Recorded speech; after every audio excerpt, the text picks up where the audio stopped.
Welcome to the Tech Talks Daily Podcast, where you can learn and be inspired by real-world examples of how technology is transforming businesses and reshaping industries in a language everyone can understand. Here is your host, Neil C. Hughes. Welcome back to the Tech Talks Daily Podcast. Now, over the last 2 years alone, passwords have been at the heart of some of the most high-profile breaches. A few that spring to mind, of course, are SolarWinds and the Colonial Pipeline. And with an estimated 1 million passwords stolen every single week, anyone could be the next target, especially if they haven't taken the steps to improve their password security. But I know a lot of this will fall on deaf ears, and I know that many of you will still use the same passwords for multiple sites. Some of you may have them written down on post-it notes, and others share your network password with your friends, which is also the same password as everything else that you have. So today I've invited Darren James, a password security expert and also head of internal IT at Spec Ops Software. And as a leading provider of password management and authentication solutions, I'm hoping Darren can discuss his role at Spec Ops, what inspired him to pursue a career in security, including maybe share a few best practices that not just businesses but also as individuals we should be using, and why password breaches are so common right now. I think this is a topic that is important to every single person listening, because even if we just open up page one on our smartphone, you've probably got about 5 or 6 social networks all require different passwords. That's before you dive into all your streaming apps and your online banking and your bills, etc., and everything that you use in the workplace. So buckle up and hold on tight, because no matter where you're listening in the world, it's time for me to beam your ears all the way to the UK so you can join me and Darren James in conversation about password security and much more. So a massive warm welcome to the show. Can you tell the listeners a little about who you are and what you do? Yeah, thanks, Neil. So my name's Darren James, and I work for Spec Ops. We're a software company based out of Sweden, but I'm in the UK. And really, I look after the technical side for the UK market. I've been the sort of longest serving product specialist at Spec Ops, but I also wear the other hat of looking after internal IT as well. So from a technical perspective, I keep everything nailed down at Spec Ops, and also I enjoy helping our customers improve their password hygiene in their organizations. Wow, and there is a daunting prospect on its own, as everyone listening will know. But yes. I'm curious, how did you get here? What's your origin story? Where did your passion for tech come from?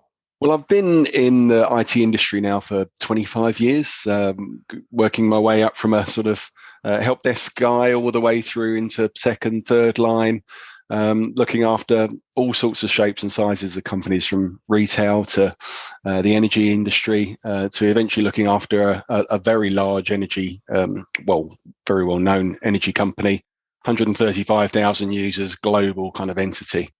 And then I ran into Spec Ops at a TechEd conference. Remember when we used to go to conferences? Wow, they were the days. They were the days. And I asked the Microsoft guys there a difficult question. They said, I've got no idea, but go and have a word with these Spec Ops fellas. They're quite a clever bunch of chaps. They might be able to help. Went over, had a chat with them. They couldn't help me, but at the end of the process, the sort of chief operating officer gave me his card and said, "If you're ever looking for a job, give me a call."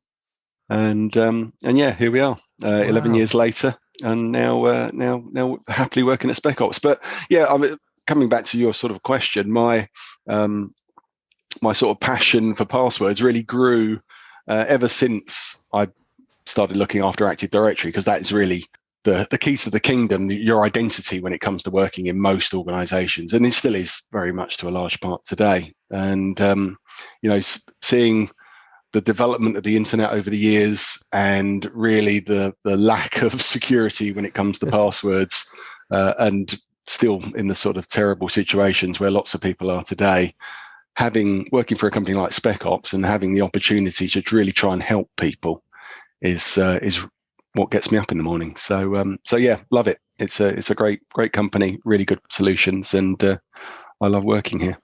Oh man, we must have been on a similar journey, because I just listening to you talk there, I was bringing back all these IT flashbacks of those service desk years. And to many people listening, of course, cybersecurity is daunting, overwhelming, complicated. But the truth is, many cyber attacks can be stopped with something very simple: improving password security. But we've both seen and heard every common password known to man, and also seen post-it notes and colleagues sharing passwords around the office. But Absolutely. Can you set the scene and tell the listeners about some of the password problems that you see time and time again, and maybe mention a few high-profile breaches that could have been avoided too? See, that's the thing with passwords, is that everybody understands them. What the good things about passwords from a user perspective is that ever since the dawn of time, whether you're letting someone through the gates of your castle or you're logging into an IT system, it's essentially a password. It's a piece of knowledge.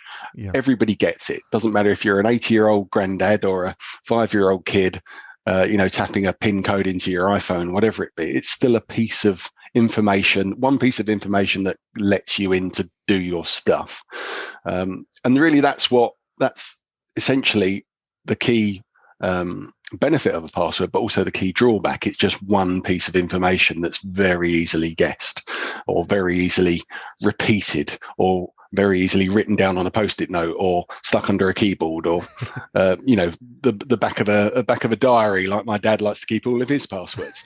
And so we've got the two sides of this story. We've got to allow our users to securely authenticate, and we need to try and help our users understand what is a good password and what is a bad password. We just have to. We've all been brainwashed, haven't we, in the last 22 years into thinking about, what makes a good password. And we look at the Active Directory rules that were in place when Windows 2000 came out and are still in place today in Server 2022. So that is a password with at least 3 out of the 5 character types that mustn't contain a username and should be at least sort of 8-9 characters in length. So what do people do? Well, they put a capital letter at the beginning of their password, some lowercase characters in the middle, and they shove a number at the end. And if they're really clever, they put a special character. But we all know what that special character is going to be, don't we? It's going to be an exclamation mark, and it's going to be at the end of the password.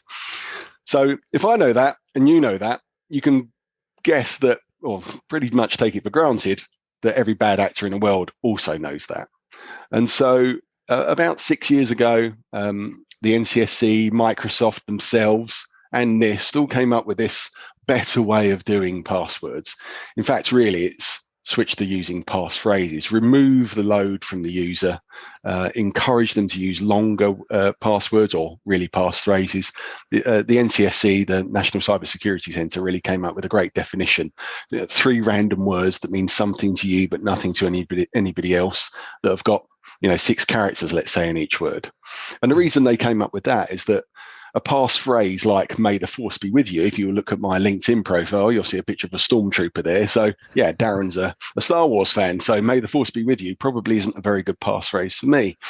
But if I have to think of 3 words, even if they're really 3 simple words that are very easy for me to remember, very easy for me to type, but stick them all together, then I end up with a nice long passphrase that's very difficult for a computer to brute force attack, very difficult for somebody to shoulder surf as I'm typing that password in, and very difficult for anybody to guess just 3 random words that relate to me. So I think that's kind of a great place to start. But of course, translating that into what you can do with the native Microsoft tools, or Active Directory tools, or any systems out there, is quite difficult. You can't really enforce those rules, and you need third-party tools like Spec Ops Password Policy, our sort of best-selling solution, to do stuff like that. And that's really where Spec Ops come into play. And you mentioned at the very beginning that we all get it. We all know the importance of passwords and what we should be doing. But equally, we all still see people sharing passwords, popping them on post notes and stuff. So I'm curious, just to kind of bring that to life a little bit, what are the biggest mistakes that you see repeatedly made that cause breaches, just so they can kind of see the cause and effect of what we're talking about here? Well, the biggest one, and even something that passphrases won't help you solve, is password reuse. Yeah. But think about how many passwords you need to have today, just for in a week, how many you need to remember to type into, whether you're doing your shopping at a supermarket or logging in to do your tax return or whatever it might be, logging in for work, logging into various systems you use at work. How many passwords do you need to remember? Lots of people are scared about using password managers. They're worried about privacy.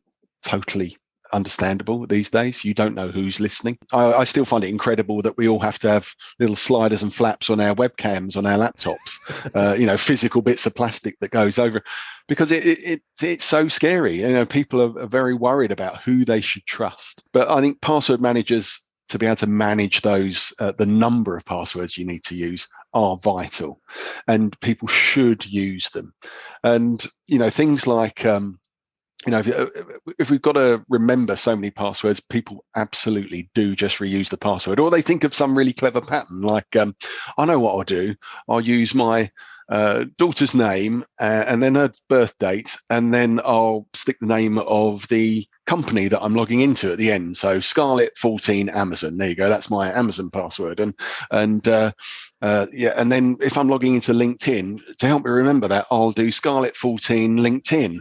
And sure, okay. So now, if those two passwords get leaked, someone's going to go, all right, I can see I'm going to hack Darren James's account here today. So I'm pretty much going to guess that the beginning of his password begins with Scarlet 14, then it'll be the name of the website that he's trying to access at the end.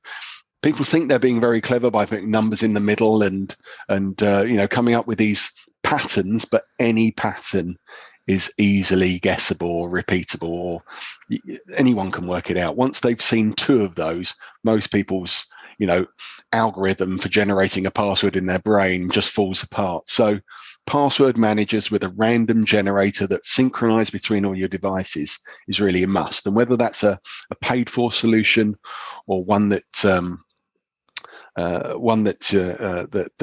you use for free, that's built into your browser or onto your phone, people really should try and use those if they can, because the repeated passwords is just a horror story.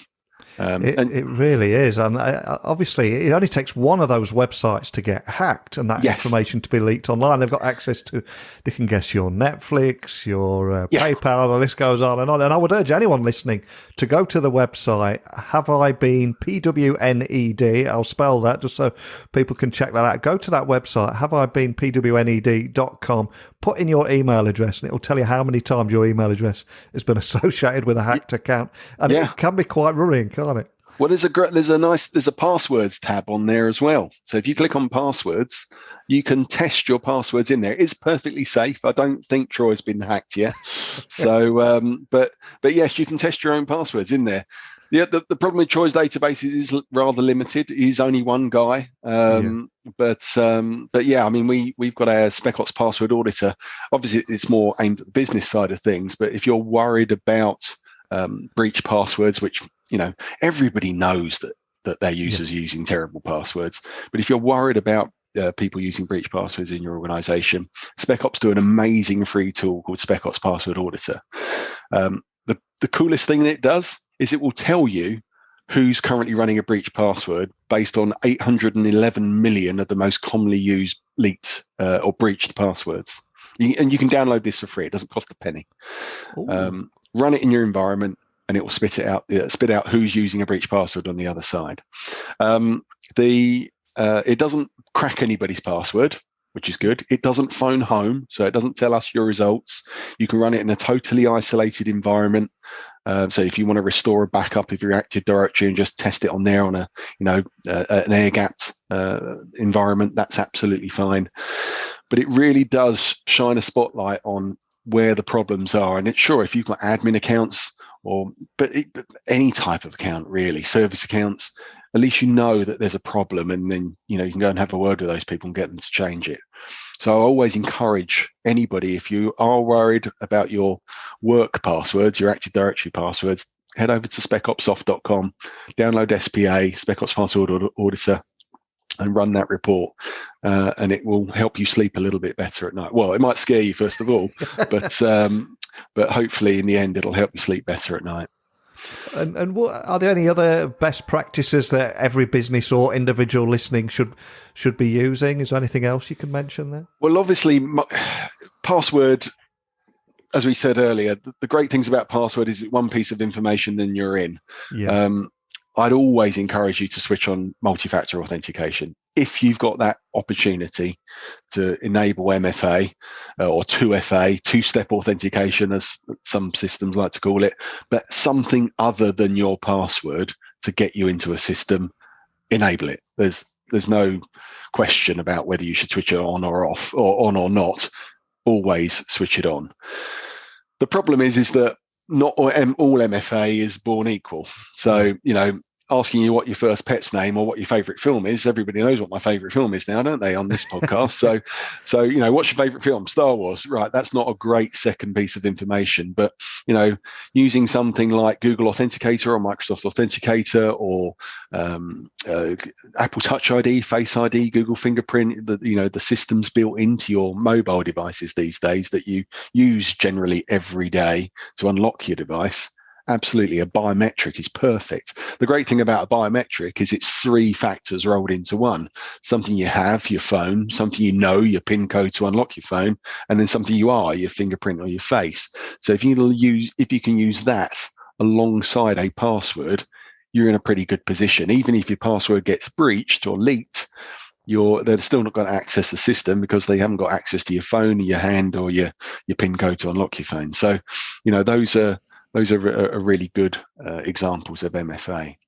But the other thing you also need to think about, and again, I know you're talking about, name some examples of where password leaks have been have caused problems. We've got the Colonial Pipeline, we've got the SolarWinds breach from a couple of years ago now, but also the EA Sports one was essentially a password attack, but against the service desk. So someone rang up the service desk or contacted the service desk, pretended to be somebody else, and got the service desk to reset the password for a user. So a lot of bad actors are now looking not at trying to crack 2FA or MFA, but still exploiting the next weakest link in the chain, and that's always going to be the human being factor. And whether that's the service desk or, dropping a USB stick outside a company and someone picking up, I've got a 4 gig USB stick here, plug it in, all of those sorts of things. So people have always got to be on the vigilant for the next method of attack. But yes, 2FA is a must, or MFA is a must where you can. Yeah, and before you came on the podcast today, I was reading about the token smart ring. Have you read about this? The smart rings people have now, and this particular ring offered 5-factor authentication. 5-factor? How does that sounds like 4D? What? I think one was credentials, because the credentials were backed up to EAL5 plus some secure element. Then the hardware, because it's always on your finger. There was biometrics, intent, and proximities, all these different things going on. Yes, I guess the proximity thing's another good one, isn't it? Your personal area network, your PAN or whatever it might be. Yeah, I guess that works.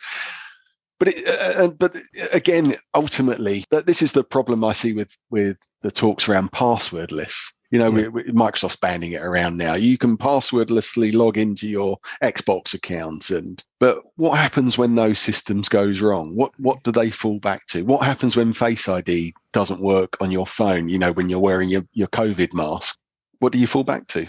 That's the a PIN code.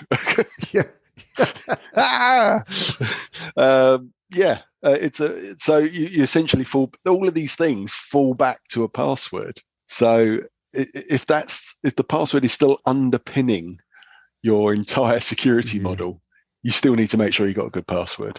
100%. So there we are. Are there any other big trends that you're seeing around passwords? Because like you said, everyone's chasing it at the moment and trying to simplify it, because we've all got hundreds of different passwords we need to remember. Are there any other trends you're seeing? I see the FIDO Alliance have been going after the passwordless thing for some time now, but is there anything else you see?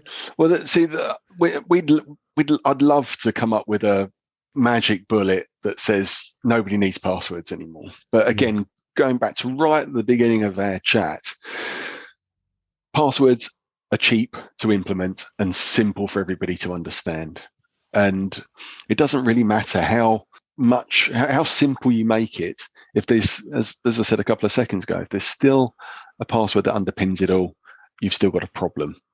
And I think that's really the biggest barrier that we've got to totally moving towards passwordless. I think these different factors of authentication will be very important going forwards. And when we see more wide adoption of those sorts of things across all websites, then I think we can rely on passwords less. But unfortunately, I still think they're going to be here for quite some time to come, and that's the biggest problem. One of the bits that did scare me when the NCSC came out with this advice 6 years ago around how we were doing passwords all wrong, is that they said that your users that shouldn't have to change their passwords anymore. But so I still got a lot of people coming to say to me, yes, we want to go to a no password change policy in our environment so that the users don't have to, continually have to change their passwords. But the little bit of subtext that everybody seems to fail to read is that you don't have to change your password if you can guarantee that your password has never been breached. And that's the key. So you should still think about changing your passwords unless you are absolutely sure that it hasn't been compromised.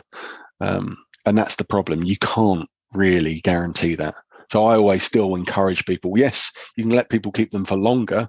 An 8-character password is terrible and should be changed every 30 days, but a 20-character passphrase, yeah, great, keep it for 6 months or a year maybe, but you still need some sort of change in there because it will eventually, you've got to think about it, it probably will get leaked eventually. So there should be some sort of password change. Until we've got this way of forcing change on breach only, and until we've got a reliable database that gathers all of these breaches up, which Spec Ops kind of have as well with our complete database, then we've still got to have some sort of expiry in place as well. Yeah, they really do. And for those people that are listening, smiling smugly while endlessly scrolling down their phones while listening, thinking, you know what? We're ticking all the boxes already. We know what we're doing. Everything is in place. We've got the right policy in place. Can you tell me a little bit more about how password complexity does not prevent credential theft at the same time? Well, yeah, I mean, password complexity doesn't prevent credential theft. Teaching your users about IT security prevents credential theft. So the password has really got very little to do with it at all. Ultimately, all of this involves educating users, telling them not to click randomly on links in emails that they get sent and type their credentials into what looks like Office 365 or G Suite or whatever it might be. There are plenty of examples of phishing attacks where people steal your identity based on a dodgy email. Keeping your computers up to date and patched, backing up your system should the worst happen and you do get hit by ransomware, making sure you've got good backups, making sure you test your backups regularly. All of that is really things that you should have in place to prepare your company for the inevitable when someone's password or credentials will get stolen. It's going to happen. There's no good saying, yes, my company's completely impenetrable. No, all of my users are absolutely perfect, because they're not. We're all human beings ultimately, and we all make mistakes. So yes, you need to. There's a multi-layered approach that I think everybody has to adhere to. And yes, weeding out breach passwords, making sure you've got all your users have got good password hygiene, making sure users understand that a password isn't just there to cause them problems in the morning when they log in. It's there to protect themselves and the business, and essentially their jobs. Because if that company does get breached and data does get leaked, there could be huge fines. People could go to prison. It could be the end of a company. So, security, IT security in general, is supremely important these days for any business or any organization, not even a business, governments, you name it. Yeah, the GDPR fines are scary on their own, but I was also reading recently that on average, I think it takes a business 3 years to overcome the reputational damage that goes with a breach. It's crazy, isn't it? Yeah, I mean, we only have to look at some of the things that have happened in the last couple of weeks. and it's pretty scary stuff. Security companies and identity companies have to be upfront as well with their customers. If they do have a breach, there's no point in hiding it, because again, it will get leaked. And you've got to be upfront with your customers, completely transparent, because if without trust, your business model has got nothing. And we have delivered quite a few warnings today and a few scary stories, but with the right things in place, it can be completely different. So looking to the future, though, what makes you hopeful about all this? We've both been in the IT world for a long time. We've seen the same mistakes, but what makes you hopeful about the future? From a Spec Ops perspective, I know that when I sell my solutions into a company, I'm making an improvement. So one company at a time, I'm fixing them. And it sounds a bit cliched, but I do feel that, we pride ourselves at Spec Ops that we don't just sell people software and we run for the hills. We're with our customers every step of the way. So whether that's helping them set up a proof of concept for nothing, that's all we do that for free anyway. Whether it's helping them onboard their users, helping them 6 months down the line when they need to make a change to their policy or they want to add something else, that's all something that we're happy to engage with, that we want to do, that we don't charge our users for. I build up, over the last 11 years, I've built up some great relationships with lots and lots of companies, all different shapes and sizes. And that gives me hope that, those guys are sorted. I work a lot with various levels of business and government and local government, central government, very large organizations that, we can all probably, we've all heard of before. And knowing, as a customer of those same organizations, if you like, that they've put these solutions in place, it gives me a little bit of hope that we're doing the right thing. But of course, I'm just dealing with the UK. We've got people over in the US and Germany and France, and we're expanding all the time.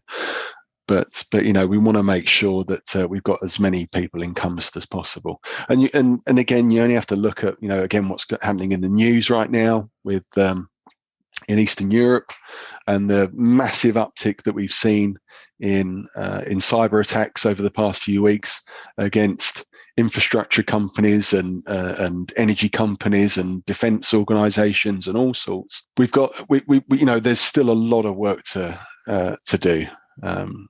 But we are making changes. We are making moves in the right direction, and I think the attitude of a lot of companies is changing. I don't think many people are of the mindset that yes, we're doing everything perfectly anymore. They're actively seeking out weaknesses within their organization and trying to plug those holes, which I think is a good thing. It really is. And I appreciate you probably can't share too much, but is there anything you can share about your big focus at Spec Ops at the moment? Maybe leave us with a teaser or two? I've got to be a little bit careful because I don't want to, we don't know who's listening. It could be all of our competitors. But no, still very much our focus is on passwords, improving the whole password story for an organization. But we've also got an eye on the future. So if you look at our self-service solutions, we've got an amazing multi-factor engine in use there. So we call it flexible multi-factor authentication, and we can use that for when users need to prove themselves when they're resetting their passwords or unlocking their accounts, or even when they need to prove themselves to the service desk. You remember I was talking earlier about the EA attack. So we even have a solution where the service desk can check who's at the other end of the phone using the same MFA engine. So the whole identity, how users prove that they are who they say they are, is really something that we see a massive growth market in. And Spec Ops want to be at the head of that particular wave, or the crest of that wave, I should say. Love it. And we started the podcast today talking about your origin story, but now as we come full circle and on the home straight, I always ask my guests if there was a book that has inspired them, or a song or piece of music or anything that is important to them that you can leave everyone with. So what are you going to leave us with today? And is there a story to accompany that choice? I'm not much of a literary type. Star Wars is a big is a big part of my upbringing. I was born in 1971. I was 6 years old when I saw Star Wars. My first pet was named. I'm giving you everyone all the clues to my my secret questions, aren't I now? But so I don't know if there was a particular book, or even a movie that kind of set me in my way. I think my biggest inspiration really is my dad. Yeah. Is typical hardworking. Worked 2 jobs. We never really went on holidays because he was working so hard. I think he's the person that inspired me most in life, and he's still around today, so that's good. He's got COVID as well at the moment, but he's coming out the other side of it, bless him. But I think he's my greatest inspiration in life. But yeah, coming back to music and I used to be a big Vanilla Ice and MC Hammer fan back in the day as well, but I wouldn't use any of those lyrics for my passwords either. But it's those sorts of things. I don't know, but yeah, sorry, I can't really help you too much. But yeah, Star Wars is my inspirational film, I guess. But my dad is really my inspiration in life. He's what's important to me in my life. So yeah. Big shout out to Terry James if he's listening. Oh, man, it's a beautiful answer. And I think that would mean the absolute world to Terry, especially because we're bigging him up on Spotify, Apple Podcasts, and just about everywhere. And spare a thoughts for my dad as well, because I think we must be of a similar age. And when Star Wars came out, my parents used to take it in turns on taking us to the cinema, and it was my dad's turn. Yeah. And he said, we've got 2 films for you to watch this week. So which would you like to see? Would you like to see Star Wars? Look at these Star Wars spacemen fighting and stuff. Or would you like to see the Wombles the movie? I chose Wombles the movie. Oh, Neil. Right. Where's my hang up button? And moving swiftly on, before anyone that would like to find out more information about Spec Ops, the tool, the password breach tool that you mentioned as well, and anything we talked about, what's the best starting point? Yep. So go to specopssoft.com. So that's 2 S's in the middle. Have a look on that website. If you want to contact me to discuss anything, darren.james@specopssoft.com. More than happy to talk to people, show people around the solutions. I'm not overly salesy. Again, I still am really a customer in many respects. So I'm not a salesperson. I'm a techie guy. So always happy to chat to people. So yeah, people want to reach out, get in touch with me. More than happy to talk things through, discuss any sorts of scenarios they may have. And if we can help, brilliant. Well, thank you so much for coming on the podcast today, talking about your role at Spec Ops, what inspired you to pursue a career in security and password security, including those best practices that every business and individual should be using, even though they don't always, and why password breaches are so common, but most importantly, how you are making those improvements one company at a time. Kudos to you, my friend. If you've not seen it, check out Wombles the movie. Other than that, thanks for joining me today. Good to talk to you. Thank you, Neil. Well, a huge thank you to Darren for coming on the podcast today. And I do urge you to download that password security tool there. I think it might be a bit of an eye-opener for some of you, because many will use that same password for Netflix, PayPal, LinkedIn, Facebook, Twitter, Instagram, all the usual suspects. So if one of those gets breached, you've got access to absolutely everything. So download that and find out for yourself. See if that password has been used elsewhere, and if that place where it is being used has been breached. And I'd love to hear back from you all. If you do run that tool and you get X amount of breaches or X amount of results, share with your numbers with me, and we'll obviously I won't give your name and email address out on here, but we can share a few of the numbers that people have been getting, and hopefully that will be enough of a wake-up call for everybody to take password security a little bit more seriously and get 2FA on where possible. So email me, techblogwriter@outlook.com, Twitter, LinkedIn, Instagram, just @NeilCHughes, and my website is techblogwriter.co.uk. But I hope you'll join me again tomorrow. We've got another guest lined up and a completely different topic. Hope you'll join me. So thanks for listening, and until next time, don't be a stranger. Thank you for listening to the Tech Talks Daily Podcast with Neil C. Hughes. Remember, technology works best when it brings people together.